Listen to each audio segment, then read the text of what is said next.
Yeah, so Range Rover door handles. The L322 Range Rover should have had the big chunky door pull from a Volvo 850. That was the one thing it needed. Yeah. Ladies and gentlemen, James Ruppert.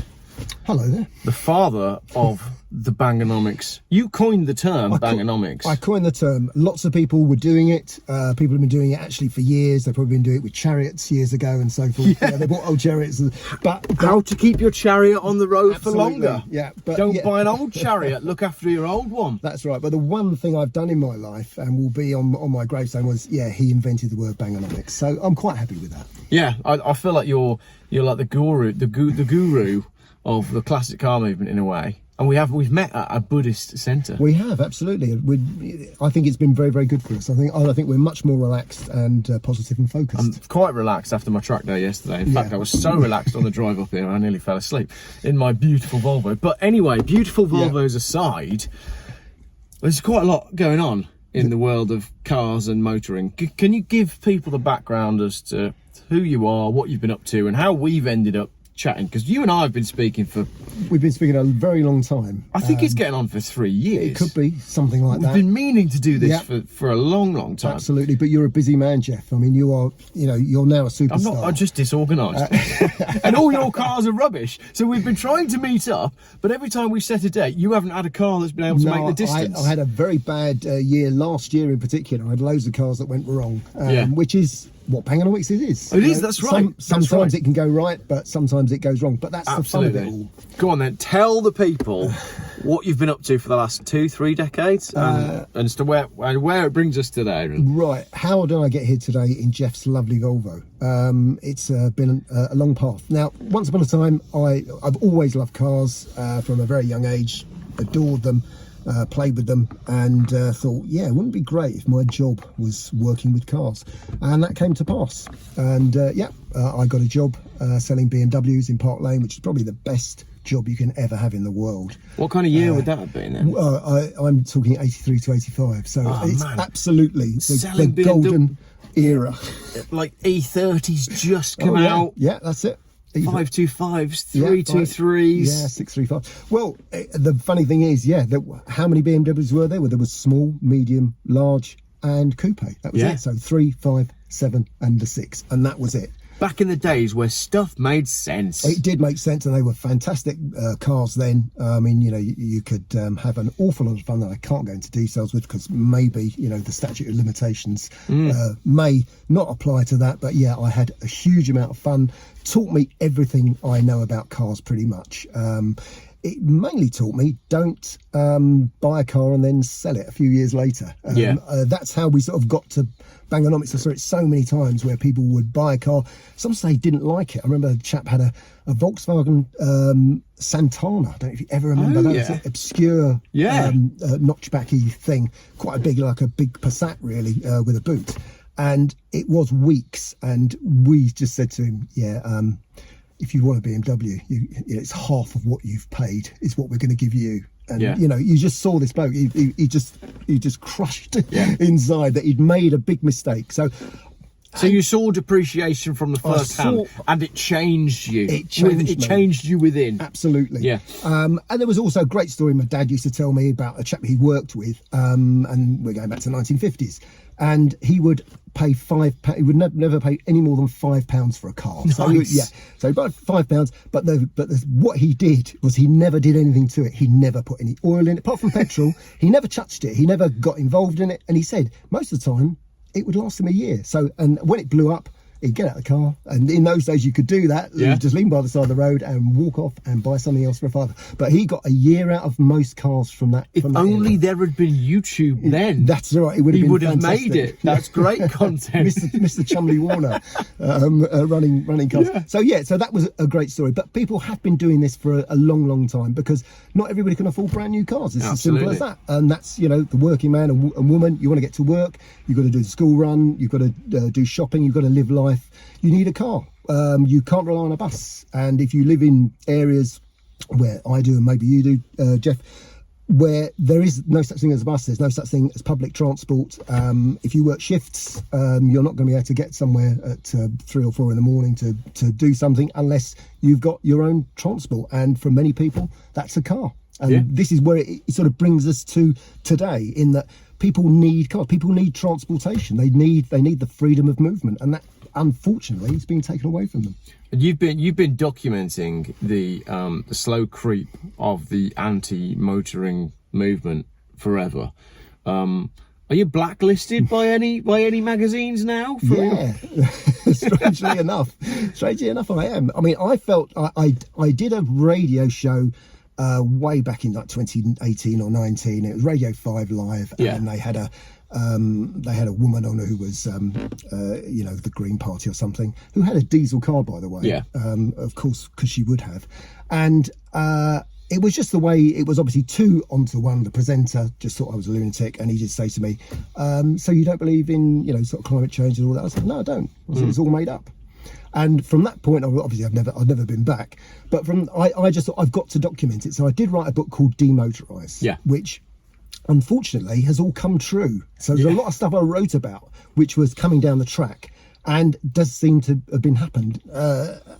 I mean, I think that people took a lot of advantage in the lockdown years of cycle lanes and paths and things, and demonising the car. And that's what's been going on, I think, for the last few years, is that people have said car's bad. Yeah. And that's not good enough, because, okay, car's bad, so what do I do now? Yeah. And they never have an answer to that question. So now we're being forced down the path of electric cars, which are the answer to a problem that doesn't necessarily exist. No, I mean, I like the idea of them, and I brought along here, I've got battery car conversions. I joined the Battery Vehicle Society. Wow. There you go. So what year is this from? Well, look, there's 1993, it tells you how to do a battery car conversion. So on your, what's that? That's a Reliant Scimitar. It is. Princess Anne had one of those. How wonderful. I never knew that. I have a story there. I, for some time, dated the daughter of the gentleman who was the managing director of Reliant, who handed the car over. Oh, wow. So her granddad was the person that handed the car to Princess Anne. That's a fantastic. All right. There you go. Okay. That's So I'm sitting next to the man that went out with the girl. Very complicated. It's complicated. It is complicated, isn't it? But I quite like the idea of that. So look, So people were working on battery electric conversions for cars in a long time ago. Yeah. And didn't really get much further, because as we were just saying whilst we were having coffee, the people who were doing this were bearded with sandals and wealthy and doing it for a bit of fun. Yeah, they were university lecturers. I'll tell you what, they were very, very nice blokes. Yeah. They were all blokes. There was no women there. And they would take a Metro, take the A series out that was leaking oil everywhere, and put a motor from a washing machine in it. And it worked. Yeah. And I remember driving around with that, and it was fantastic. And for local journeys, well, there you go. You wouldn't have to ever buy petrol again. You plug it into your socket at home, and it would work. And it worked for them, and it was great. What I could see at that time, I thought, well, this is not going to go anywhere, is it? And so, for me, it was just a dead end. Yeah. And so it's strange that we've that's Battery Road Vehicles, an Outline, History and Development, with illustrations there as well. Fantastic. With quality illustrations. So and that's the thing, like a lot of these electric car people, they don't realise that this is nothing new. No. There's nothing new in it. Yes, the battery technology may have changed, but essentially the concept is nothing new at all. No, that's right, because it didn't work in the first place. Yeah. It was the preserve of very rich people. That's who it was aimed at. And when the Model T came along, well, what was the point in plugging something in, because it was too expensive? So that's where we got. So a lesson from history has not been learnt. No, absolutely not. Effectively. So you Geoff, have been very straightforward. You're not anti-EV. Some of your best friends have EVs. I don't have a problem with them. No, you don't. I just, as I've said many times before, I want them to compete on a level playing field, and I want honesty in their marketing. They work for some people. If you want a small electric car that allows you to go to and from the shops and you can charge it at home safely on your driveway, then I do not have a problem with that. But quite why the best-selling electric vehicles are 60, 70, 80, 90,000 pound SUVs that weigh 3 tons, we've gone completely backwards. The concept should be small, affordable, lightweight, cheap transport for the masses. That is the idea. So there's no harm on the environment. But what we're actually doing is the total opposite. It is. I mean, some of these, the Volkswagen ID Buzz, when you're talking about it's so heavy that Volkswagen wanted to change the driving license rules so people could drive them. Just make lighter cars. Yeah. It's madness, isn't it? Well, as you said, if you put a diesel engine in it, poof, top of the sales charts. 100%. It's a great looking thing. Yeah. It's cool. It's retro. That's what people want. You can even leave the price tag as it is because people buy on finance anyway. It don't count, so they don't look at how much it costs. Stick a 2-litre diesel engine in it, and it would have saved Volkswagen, which again says to me that maybe the destruction of these brands that we love and these models that we love, and I've talked about this on a video the other day, like Capri, like Mustang, maybe the destruction of these brands and therefore the destruction of the car has been deliberate. That's right. It certainly seems that way. There's no other way to explain how BMWs became fugly. I mean, it really is quite distressing. Well, look at the way things were when you were selling BMWs in Park Lane. Yeah. And everybody wanted to own that car. And look at this, a modern BMW showroom, right? If you and I went to a BMW showroom right now, I don't think either of us could choose one that we actually wanted. I mean, they may make nice cars that do the job, but in terms of that raw petrol head, I can't quite describe what it is. But the modern cars haven't got it, have they? No, they haven't got it at all. It's been designed and marketed out of them. Yeah. So the passion within motoring has gone from a design point of view. Yeah. So the brands are dead. And that for me as well, when you look at, Mustang, I mean, how much of a legendary car was the Mustang generally? It's got to be right up there in the top 3 in terms of what it did for the motoring industry, the way it sold overnight, the culture around it. How on earth did they sign off on the electric Mustang replacement on the back of all of that amazing heritage? How did they cock it up so badly? It has to have been deliberate.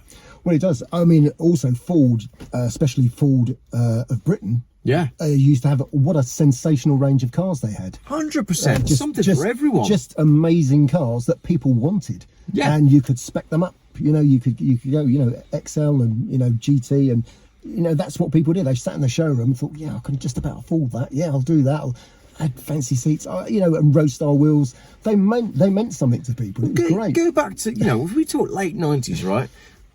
Listen to these names from automotive terms: Fiesta, Escort, Sierra, Granada, or Scorpio. Those things really meant something. I can't really name the Ford range these days. They've killed the Mondeo. The Fiesta's gone. Yeah. The Focus is probably hanging on by the skin of its teeth. Yeah. It's astonishing, isn't it? This has really happened. Yeah. Mental. How do you feel about classic car prices, values? Where are we at on that sort of stuff? I think we're in trouble. I think if you want a classic car, I'd go and buy one now. Because they seem to be really, really cheap. If you promise yourself something, I think always the best thing to do, and thing you've probably told people, and I have, is that don't buy in order to sell. You don't think to yourself, buy it because you love it. Buy it because you absolutely adore it, and you think, I've always wanted one of those. I had one as a little corgi, and I'd like a real one. Or my uncle had one, my dad had one. Then that's a fantastic reason to buy it. And at the moment, prices, if you watch any of the classic car auctions, a lot either aren't selling or they're going for half price or way down. And we touched a little bit on, when we were having coffee, on the generational shift as well. So I joked on my NEC video that everybody that wants a Jaguar E-Type has already got one or is dead. And if you look at those kind of the big pillar classic cars of the 50s and 60s, your E-Types and your big Healeys, we're seeing it happen. The stuff that we predicted, we're seeing it happen in the auction prices. So it's generational, and for people my age, I don't want an E-Type. I'll have an E30 though. And that's sort of the way these things work. But I think going back to the industry's always struggled with this generational change. So the magazines and the media that you've been involved with, they've never quite got their head around it, have they? No, that's right. They're way behind, or they're just yeah, they just think about it in sort of terms that I've got a colour book on one of those, and that would be a great article, and there's great stories, and there's great stories behind them, but I don't think people are interested. The sad thing is, you talk to young people today and they don't buy car magazines. No. And we all know why, because there's nothing there for them to read. So then you've got situations where great magazines like Modern Classics, we discussed, was a good mag, failed. Yeah. On paper, Yeah, pun on paper, intended, yeah, it absolutely. should have worked. Absolutely. Great content. Yeah. Editor was all right. Good photos and all the rest of it.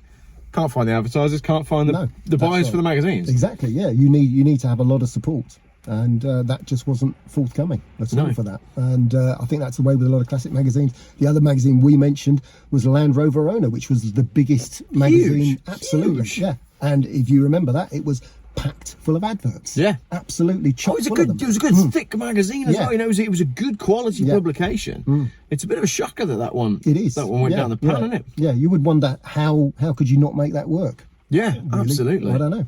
So on cars then, without going too far into some of the stuff that we discussed over coffee that we probably can't discuss on camera, where do you see things going? We've obviously witnessed over the last 30 years the I don't know, the beginning of the end of the private car as a form of transport. Now we're up against constant roadworks, the removal of roads for cycle lanes and everything that you've documented in your books. Yeah.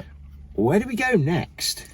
It's very, very difficult. I think, we have got to, it's very easy to say we've got to stand up to this. It's a bit like the ultra low emission zones. I mean, there are, one doesn't want to support people doing bad things, but I'd say, chopping down a camera that would take a picture of you is actually quite a good thing. I mean, I've got relatives in London. It affects them directly. It genuinely is. There's a camera pointing at one of my relatives' cul-de-sac. Yeah. So it's facing inwards. They go left, they get charged £12.50. They go right, it's their home free. So I think that is camera number one to do something about. I agree. I mean, if you've joined the protest, I've said this before in videos, if you've joined the protests and you've written to your MP and you've signed in all the petitions and you've done all of the consultations and still it's been steamrolled and they've put a camera up at the bottom of your drive, I should just take a minute actually to promote the Geoff Buys Cars Christmas gift guide, which is going to be coming up, and that's going to feature cordless angle grinders actually. Fantastic. It's totally unrelated to everything that we were just discussing there. Yeah, I have been using an angle. I've actually killed an angle grinder recently. Have you? But it was a plug-in one, but I just used it till destruction. So you might want to have a look at the Geoff Buys Cars Christmas gift guide. Probably would need that. Because I will be discussing cordless angle grinders and long reach spray paint poles as well. Excellent. Which are great gifts for blokes in time for Christmas. Absolutely. But I don't know. I mean, it's concerning. And then we've got all this stuff that's going on in insurance. Ignore my video last week that was really big about what could be coming down the track. Ignoring the stuff that could come down the track in future, what we've got going on right now is a massive inflation in insurance prices. People can't insure Land Rovers, and I'm seeing in all the Facebook groups, it's not even just Land Rovers, it's normal cars for normal people who are, in their 40s, 50s, 60s, all the years, no claims, never had a problem getting quoted £1,200-1,400 to insure their car, which is up 50-60% on last year. This is across the board. The way I see it is we're going to be pushed out of our cars, if not by legislation, then by the sheer economics of it. Well, that's right. I mean, another thing that does concern me is the petrol, E5 petrol. I do speak to the Petrol Retailers Association every now and then. They keep saying, 2 years, they will guarantee it for another 2 years, but that may stop at some point.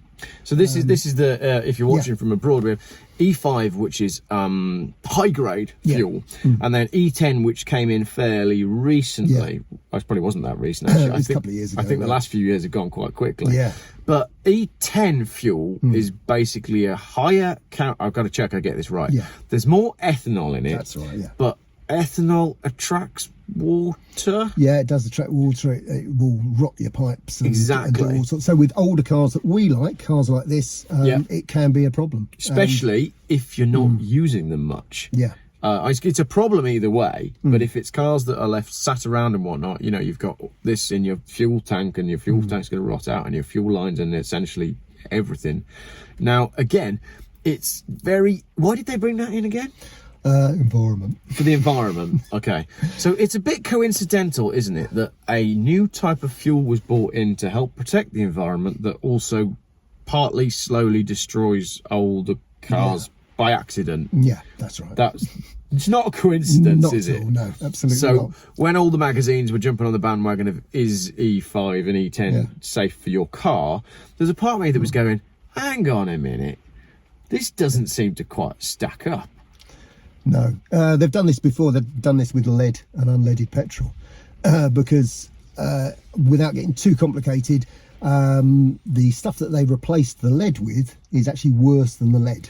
Right. So there are ingredients in that actually makes the atmosphere worse. Yeah. So that was the first sort of con, and also there were various ways of actually dealing with that by burning the fuel in a different way. I think Mr. Dyson came up with a solution to that, where you would actually be able to burn the fuel so it would be burnt 2 or 3 times, and actually what came out the back was hardly anything at all. Yeah. But again, another technology that's been suppressed or forgotten about. Yeah. But lead was the same sort of thing, and again that killed a lot of cars off. A lot of people, I'm not going to put an unleaded head on my car, so that goes in the bin. Yeah. So we can look at the industry and government maybe doing things to help each other. Yeah, so there's a bit of a perfect storm, isn't it? If you like old cars, now is not the time to be getting into. It concerns me greatly because, as I've said so many times in so many videos, I'd just like to be left alone to enjoy my Volvo. I'll tell you what, that's all this is, isn't it? I don't want to be talking about any of this, writing about any of this. I just want to have fun in cars. Yeah. And that's being taken away from us, isn't it? It really is. It really is.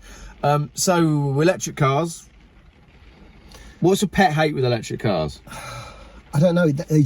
I suppose what it is, it's just the fact that the reason we're here is purely because of politicians. They've gone, they're zero emissions, as we know they're not, but that's because they're so stupid. They've gone, okay, so we'll legislate for them, and everyone else, including the mainstream motoring media and everybody else, is polling, looking, that's a great idea. No one has stopped to look at things. It's just like when the Dieselgate happened, let's all buy diesel because there's less CO2. Okay, so we'll all buy. Nobody questioned it, or the people that questioned it were overlooked or told you're stupid. And this is happening now with electric cars. As you know, in 5 years' time, someone is going to say, so why did we do this? Exactly the same with diesel, but no one will pay any consequence. No. Do you think Dieselgate was it's occurred to me recently that the whole Dieselgate thing may have been fabricated to just further the agenda, and actually Volkswagen weren't really doing anything more than what anybody else was doing. No, lots of other people were doing the same thing. Yeah. And they were actually in cahoots with all doing the same thing. Yeah. And the one thing actually I could not understand about it is that they actually experimented. We've been spotted. They're onto us. They're coming for us, unfortunately. They know where we are. It's very low, isn't it? That was very low. Anyway. Actually, the thing about the thing that I found very strange about Dieselgate is actually what Volkswagen did is that they tested them on monkeys. Now, I watched the documentary about that. I was staggered. No, I mean that is the most upsetting, isn't that? It's shocking. It's really upsetting. So you had to do with. They actually ended up doing it with people in South America. There is actually. Brilliant. Yeah, so they did move on to people, so that's okay. But why that alone? I mean, I would have thought that would have shut down a lot of companies if they said, you're testing things. Like testing things that when the cigarette companies did it on beagles years ago. I mean, what a horrific, nasty, horrible thing to do. And you just think, well, that company are all, we're all, hippie bus and all that sort of stuff. Yeah, peace and love, and wellness centre where we've been. Absolutely.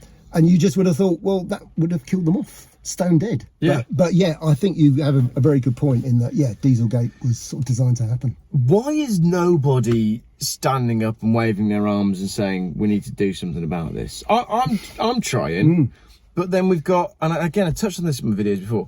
You've tried.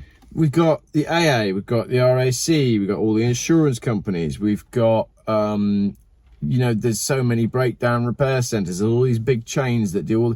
Why is nobody saying anything about any of this stuff? I think it's the truth, and people can't handle the truth these days. They really can't, can they?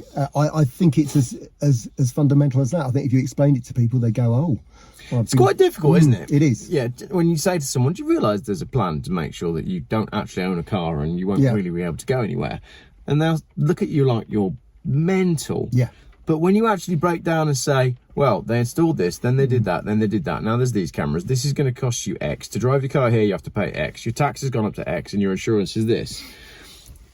When you put all of that together, it's then quite easy to explain it. But why is it so hard to get people to notice that it's going on? No, you've identified the dots and you've joined them up. Yeah. And I don't know. People don't want to feel as though, you know, they've been conned, I don't think. I think or they've been taken in. I think that's quite a big thing. I think people want to live in this rosy world where the government, with a capital G, is on your side and is actively working for the betterment of mankind. But if you flip that on its head and say, actually, I think you'll find if I break down for you, what's actually going on is it's essentially a corporation that's just trying to get as much money and power and control as possible whilst trying to look a little bit like they're doing something half decent. Yeah. It's a bit of a big pill for a lot of people to swallow, isn't it? It is, yeah. Because people base their whole lives around this stuff. And you're almost messing with people's worldview when you explain it that way. Yeah, that's right. I mean, I can look at it in my point of view. I'm self-employed. It doesn't matter. I can tell people to clear off. Yeah. And you know, I'm in a lucky position. A lot of people have jobs that rely on them going along with it, and I can understand. It's not luck. You're in the position that you've built for yourself.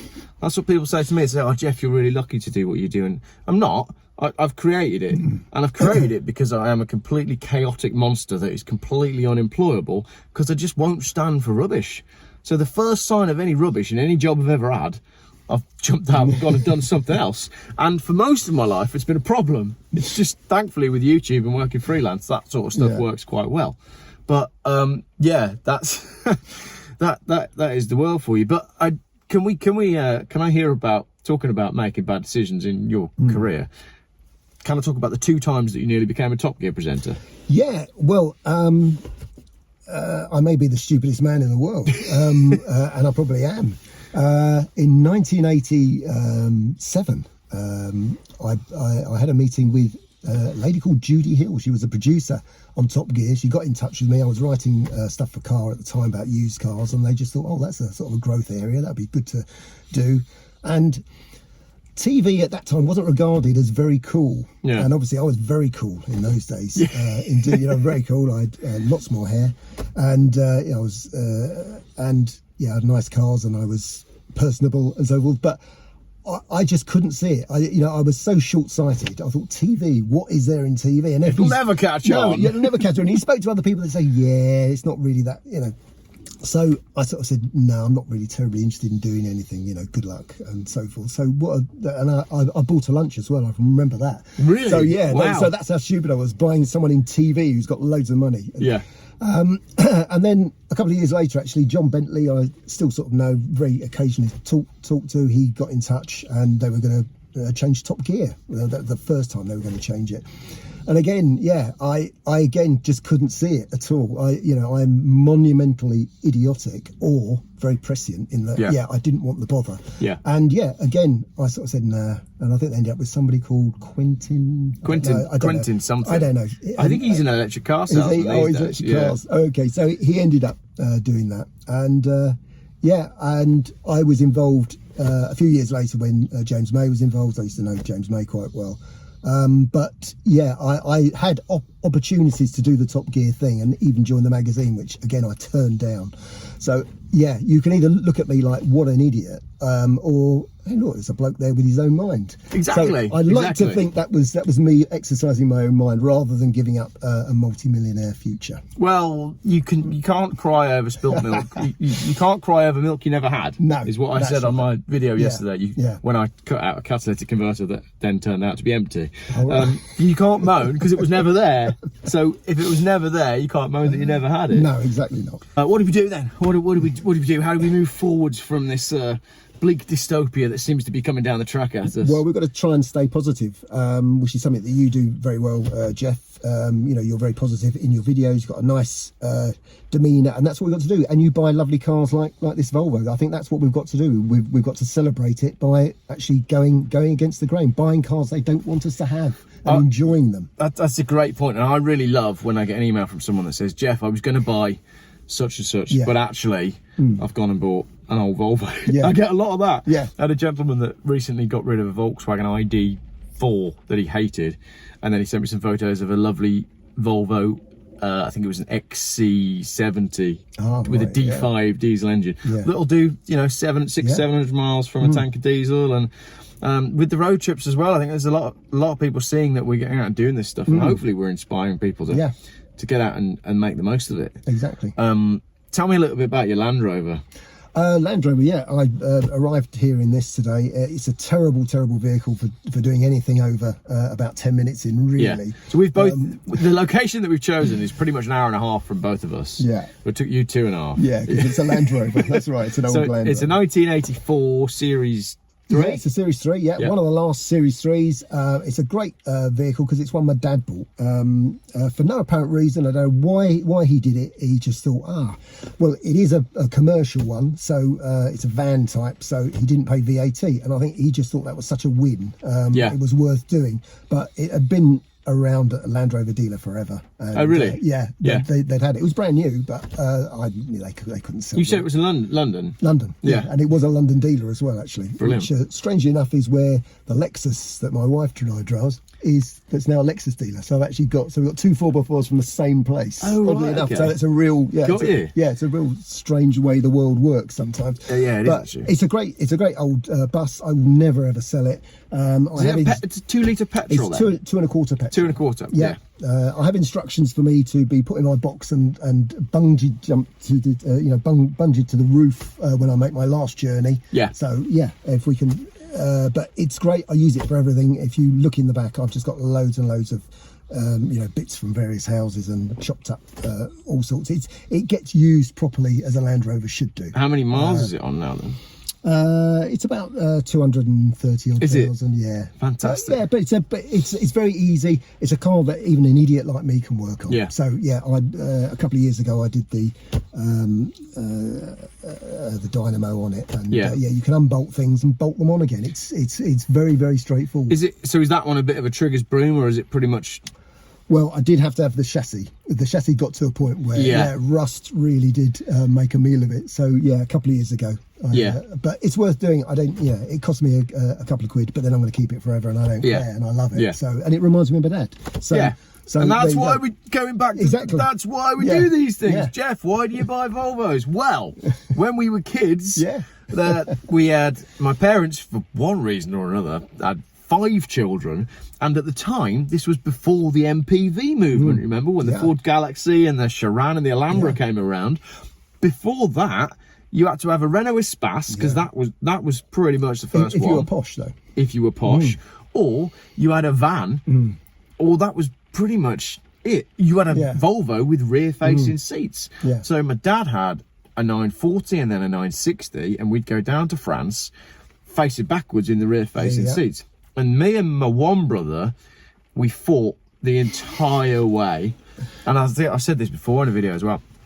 When we got down to France, I don't think we saw my dad for about a week. No. He was so traumatised by the journey that was that. But that Volvo's just got under my skin.